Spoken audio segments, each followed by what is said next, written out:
We can't emphasize enough how impressed we've been with Yamaha's product planning over the past 4 to 5 years. The tuning fork company has done a great job creating new platforms and then building variations of them that appeal to a wide variety of buyers, and has hauled away quite a few 10 Best awards in the process. Take the brand new scr950, for instance. This bolt-based scrambler takes on an entirely new personality, despite sharing much of that cruiser's core components. So, what exactly is a scrambler designed for anyway? Looking back to a foregone era, when there wasn't today's niche specialization. If you wanted to ride the dirt, you took your plain old motorcycle pride on some chunky tires, put on long travel suspension, and launched off into the desert.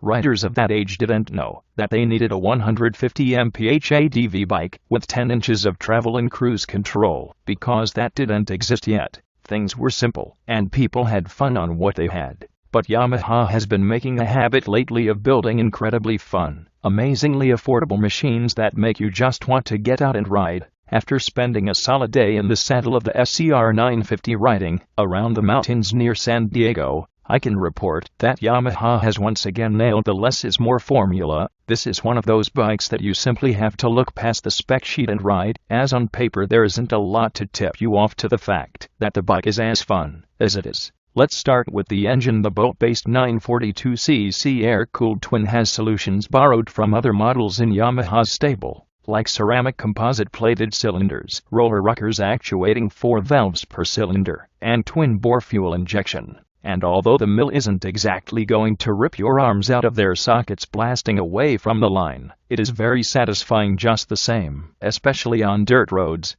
It was here that the broad spread of power, clean fueling, and connected throttle response made sliding the bike through corners intuitive and entertaining. On road, it's enjoyable to just thrum along without rowing through the gears too much. But if you really need to leap past another vehicle in the passing lane, a quick downshift will make it a bit happen without much fanfare. The chassis is designed to offer light handling and competent around-town performance, but actually did much better off-highway than I expected it would. If you are looking for sporting prowess to rival the Ducati Scrambler or Triumph Thruxton, this isn't that bike. At $8,699 it simply doesn't have the high-end suspension and brakes to compete, but it wasn't meant to. The intention wasn't knockout performance, but all-around fun at an affordable price. On road, I was able to ride at a really enjoyable clip, with the real limiting factors being the dual-purpose tires and very basic suspension. The 41mm fork isn't adjustable and offers 4.7 inches of travel, while the preload adjustable shocks offer just 2.8 in